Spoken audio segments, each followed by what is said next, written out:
Goeiedag almal, ek is Manie van Bloemfontein. Dit is vandag Sondag, die 17de Mei 2026. Ons doen die nuus in kollig en ons hoofopskrifte vandag sê: skoknuus oor dames wat vuurwapens hanteer op sosiale media. Ons hoofnuus vir vandag: man wat sy vrou skiet tot 25 jaar tronkstraf gevonnis. 2 dames wat met vuurwapens speel op sosiale media in die kollig. Die president ontslaan 'n minister. Pumas in die SA beker finaal. Skole rugby Affies verslaan Grey College van Bloemfontein. Die Suid-Afrikaanse polisie het 'n dringende en ernstige waarskuwing uitgereik na 'n skokkende voorval wat op sosiale media versprei is, waar 2 vroue gesien is wat vuurwapens op mekaar rig tydens 'n ewige konfrontasie. Die beeldmateriaal wat vinnig aanlyn versprei het, wys 'n gevaarlike situasie wat baie Suid-Afrikaners erg ontstel het. In die video is 2 individue in intense konflik betrokke met vuurwapens wat op mekaar gerig word, 'n toneel wat kenners beskryf as uiters onstabiel en potensieel dodelik. Selfs al is geen skote bevestig nie, sê owerhede dat die situasie op sigself reeds as 'n hoogs krimineel en lewensgevaarlik beskou kan word. Die polisie het vinnig gereageer en gesê hulle neem die voorval baie ernstig op. Ons wil duidelik stel, die rig van 'n vuurwapen op 'n ander persoon onder enige omstandighede is 'n ernstige misdryf. Sosiale media bied geen beskerming teen hierdie wet nie. Hy het verder bevestig dat ondersoek reeds begin het om hierdie mense in die video te identifiseer. Regskundiges waarsku dat die betrokke individue moontlik swaar aangekla kan word indien hulle geïdentifiseer en vervolg word. Moontlike aanklagtes kan insluit onwettige rig van 'n vuurwapen, dreigement van geweld, oortredings van die vuurwapenkontrolewet. Straffe kan wissel van swaar boetes tot moontlike gevangenisstraf afhangend van die bevindings van die hof. Die video het intussen 'n storm op sosiale media ontketting. Baie gebruikers het hulle skok en woede uitgespreek, terwyl ander waarsku dat sulke inhoud gevaarlike gedrag kan normaliseer, veral onder jong mense wat dit as content sien eerder as 'n kriminele daad. Kenners sê dis deel van 'n groeie tendens waar gevaarlike situasies vir aanlyn aandag en viral roem uitgevoer word. Daar is berigte dat Frik Leroux Woensdag in die Hooggeregshof in Durban gevonnis is tot 25 jaar direkte tronkstraf in verband met die moord op sy vrou Terren Leroux, wat 'n bewering in September 2025 plaasgevind het. Volgens hofverslae en inligting wat die saak aangebied is Terren Leroux noodlottig in 'n restaurant geskiet, 'n voorval wat onmiddellike skokgolwe deur die gemeenskap gestuur het. Tuies in die restaurant het glo die chaotiese toneel beskryf as vinnig gewelddadig, met nooddienste wat kort daarna op die toneel opgedaag het. In die Hooggeregshof in Durban is Frik Leroux Woensdag aan vonnis onderwerp nadat die hof sy uitspraak gelewer het. Hy is glo in boeye in die hof gebring en het die saak onder streng sekuriteit bygewoon. Na afloop van verrigtinge is hy deur die korrektiewe dienste personeel uit die hof geneem en van die toneel verwyder. Die atmosfeer in die hof was volgens waarnemers gespanne en baie emosioneel. Familielede van die oorledene het glo sigbaar ontsteld gereageer toe die vonnis aangekondig is, terwyl ondersteuners van die beskuldigde stil gebly het tydens hierdie uitspraak. Wetstoepassers het bevestig dat die saak nou verder onder korrektiewe dienste sal val. Hulle het ook beklemtoon dat geweldsmisdade, veral die wat met vuurwapens gepleeg word, met die uiters ernstig hanteer word in Suid-Afrikaanse regstelsels. Die voorval het wye besprekings ontlok oor gesinsgeweld en die toenemende gebruik van vuurwapens en ernstige misdade. Gemeenskapsleiers vra nou versterker bewusmaking en vroeëre intervensie om soortgelyke tragedies in die toekoms te voorkom. In politieke nuus vandag het die sekretaris-generaal van die ANC, Fikile Mbalula, sterk uitsprake gemaak oor die rol van ons president van die land en sy waarde vir die regering en party. Volgens Mbalula bly die president van Suid-Afrika 'n belangrike bate vir die ANC, ondanks voortdurende openbare en politieke debatte oor leierskap en prestasie. Sy opmerkings het vinnig reaksie uitgelok binne politieke kringe, waar sommige dit as steun uitgespreek het en so geïnterpreteer het, terwyl ander meen dis 'n poging om eenheid binne die party te versterk. Die uitsprake kom te midde van toenemende politieke druk en openbare ondersoeke na regeringsprestasies, ekonomiese uitdagings en interne spanning binne hierdie party. Kenners sê sulke stellings word dikwels gebruik om stabiliteit en vertroue binne partygeleede te beklemtoon, veral in tye van kritiek of onsekerheid. Reaksies op sosiale media en ander politieke ontleeders is gemeng. Sommige ondersteuners van die ANC meen die kommentaar wys op lojaliteit en samehorigheid binne die party. Ander kritici vra egter of sulke uitsprake die werklike uitdagings wat die land in die gesig staar voldoende sal aanspreek. Daar is berigte wat wyd versprei dat die minister van Sosiale Ontwikkeling, Sisi Tolashe, glo se muur deur die president uit haar ampt verwyder is. Volgens vroeë berigte uit politieke kringe is hierdie besluit glo deur die president geneem te midde van toenemende spanning binne die uitvoerende gesag. Die presidentsie het egter nog nie amptelik volledige besonderhede bevestig nie, wat beteken dat sekere aspekte van die situasie steeds onduidelik bly. Die beweerde stap het reeds groot opskurings in politieke regskringe veroorsaak. Die president van Suid-Afrika, Cyril Ramaphosa, word in hierdie stadium verbind aan hierdie besluit, hoewel daar nog geen volledige verklaringe uitgereik is, waar die redes vir die beweerde afdanking uiteengesit het nie. Politieke waarnemers sê dat indien dit bevestig word, dit 'n beduidende skuif in die samestelling van die kabinet kan beteken. Binne politieke strukture is reaksies volgens berigte gemeng. Sommige bronne dui daarop dat reeds interne spanning en verskille oor beleid en administratiewe presentasies was, terwyl ander vrae verduidelik voordat enige finale gevolgtrekkings gemaak kan word. Volgens owerhede is daar toenemende kommer oor onwettige praktyke, bedrog en stelselmisbruik wat verband hou met immigrasieprosesse. Die departement van Binnelandse Sake sê dat sekere individue en groepe hierdie stelsel manipuleer om wettig toegang tot dokumente, verblyfstatus of identiteitsregistrasies kan verkry. Amptenare beskryf hierdie situasie as onaanvaarbaar en waarsku dat streng optrede nou gaan volg. Regeringsbronne dui daarop dat nuwe en verskerpte handhawingsmaatreëls ingestel word om die integriteit van hierdie migrasiestelsel te beskerm. Dit sluit in strenger verifikasieprosesse, uitgebreide ondersoeke na verdagte aansoeke, samewerking met wetstoepassingsagentskappe en verhoogde monitering van dokumentbedrog. 'n Woordvoerder het duidelik gemaak dat Suid-Afrika nie 'n oop stelsel sonder gevolge is nie. Hy beklemtoon dat enige poging om die stelsel te misbruik ernstige strafregtelike gevolge kan hê, insluitend vervolging, deportasie en verbod op toekomstige toegang.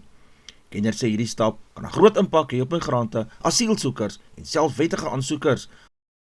Terselfdertyd sê owerhede, dit is nodig om hierdie stelsel te beskerm en openbare vertroue te herstel. Die debat oor immigrasie bly 'n sensitiewe en hoogs emosionele kwessie in Suid-Afrika, met voortdurende druk op die regering om balans te vind tussen menseregte, ekonomiese realiteite en nasionale veiligheid.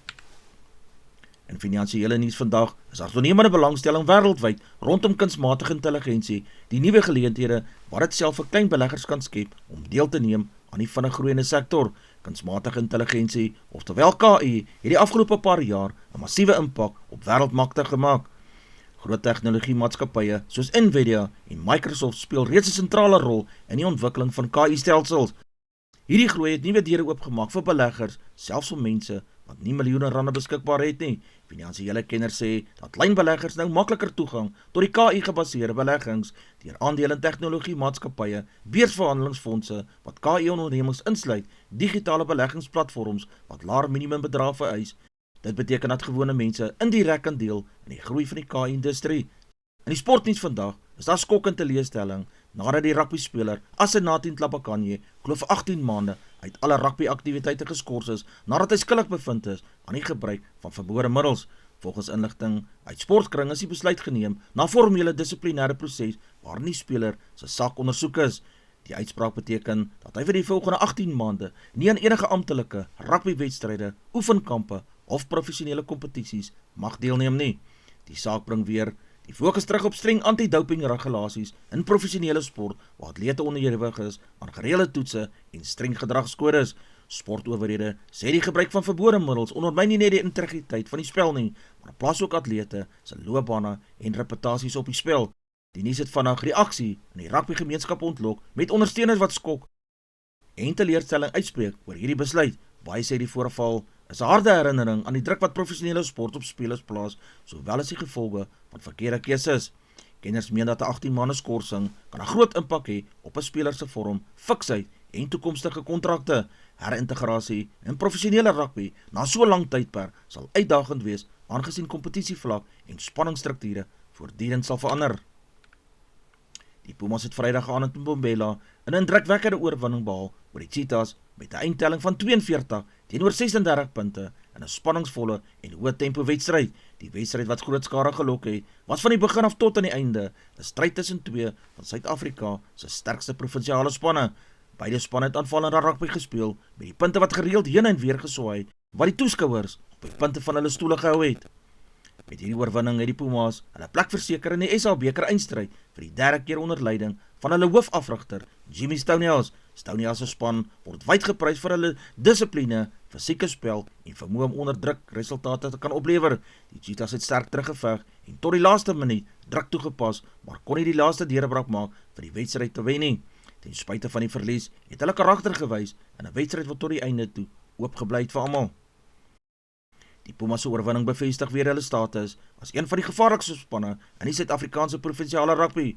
Die vraag bly nou, kan hulle hierdie keer die trofee lig? In die groot ontwikkeling vir Suid-Afrikaanse cricket is bevestig dat die Proteas se sterspeler Keshav Maharaj weer as 'n konsultant sal optree vir die Suid-Afrikaanse vrouespan tydens hulle wêreldbekerveldtog in Engeland. Die Suid-Afrikaanse vrouespan berei tans voor vir 'n belangrike internasionale toernooi waar hulle teen die wêreld se topspanne sal meeding. Maharaj se terugkeer en ondersteunende tegniese rol word beskou as 'n strategiese hupstoot vir hierdie span se voorbereiding en wedstrydbeplanning. Maharaj wat self 'n sleutelspeler vir die Proteas is, bring waardevolle internasionale ervaring, veral in druksituasies en draaiende kolfbane. Sy rol as 'n konsultant sal 'n verwagting fokus op taktiese analise van opponente, spinboustrategieë en ondersteuning vir jong spelers. Die vrouespan se voorbereiding word as intens beskryf met afrigting wat fokus op aanpassing by Engelse toestande wat dikwels kouer weer, swaar lug en wisselende veldtoestande gaan insluit. Kennis sê Maharaj se insette kan veral waardevol wees in die lees van pitchtoestande en die wedstrydsituasie.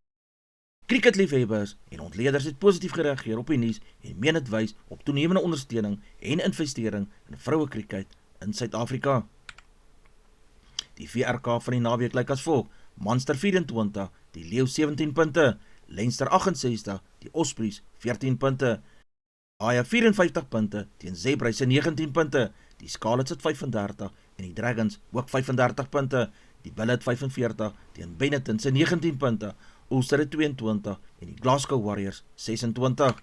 Die punteleer lyk as volg: in die eerste plek is Glasgow Warriors op 65 punte, in die tweede plek is Leinster op 62, in die derde plek is die Stormers op 60 punte, die Bulls is in die vierde plek op 58, Munster in die vyfde plek met 55 punte, Cardiff Rugby in die sesde plek met 55, Connacht in die sewende plek met 54, die Leeu's in die agste plek met 53, Ulster in die negende plek met 52, die Sharks in die tiende plek met 45 punte, die Ospreys is 11de met 39 punte, Edinburgh is 12de met 38 punte.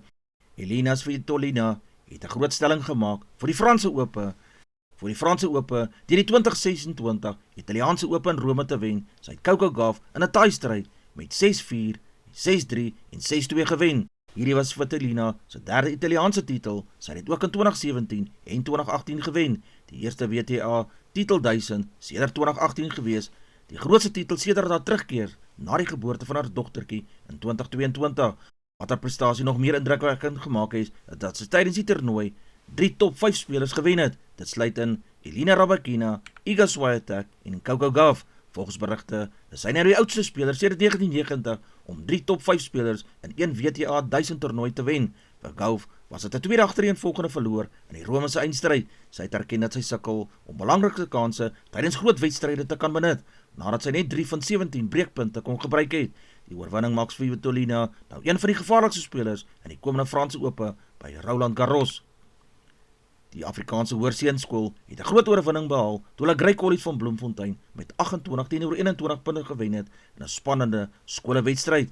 Affies het sterk begin en vroeg druk toegepas met goeie voorspelerspel en vinnige aanvalle agterlands. Grey College het teruggeveg en die telling naby gehou, maar Affies het in die laaste deel van die wedstryd die deurslag gegee met belangrike drieë en goeie skopwerkpale toe. Die wedstryd word reeds beskryf as een van die groot skole rugbybotsings van hierdie seisoen, aangesien beide skole bekend is vir hulle sterk rugbytradisie en talle voormalige springbokke wat hulle opgelewer het. Advertensie van Netwerk 24 teken in en kry verskeie tydskrifte en koerante. Advertensie van Bloemkeel vir jou. Jy kan vir Diana of Susan by 082-390-3339 kontak. Hulle sê jy voertuigsregistrasie namens jou waardig.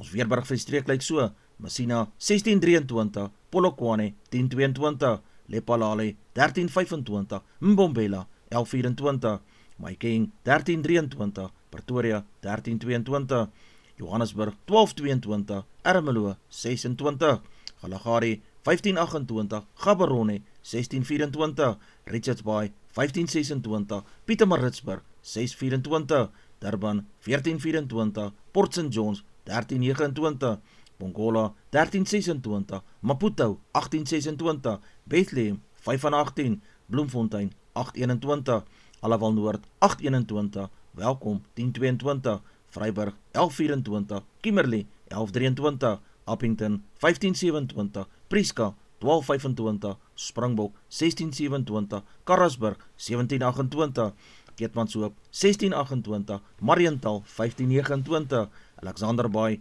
1423, Brandvlei 1326, Loederitsbaai 1930, Vredendal 1631, Kaapstad 1420, Sutherland 1020, George 1326, Jeffreys Bay 1327, Kibera 1228, Graaff-Reinet 1024, Kaaphoogalaas 1120, De Aar 1022, Molteno 617, Beaufort West 1326, Oos-London 1128 en in die laaste plek Mabalane 16 en 27 grade Celsius in die middag. Ons reënverslag lyk so: die Wes-Kaap gaan nat en koue reën hê, die Oos-Kaap lig tot matige reën by die kus, KwaZulu-Natal donderbuie is ook moontlik, Gauteng gaan meestal droog en koel wees, Limpopo gaan warm en droog wees, in Mpumalanga kans op middagbuie bestaan, die Noordwes-provinsie droog en sonnig, die Vrystaat-provinsie koel en droog, die Noord-Kaap-provinsie baie droog.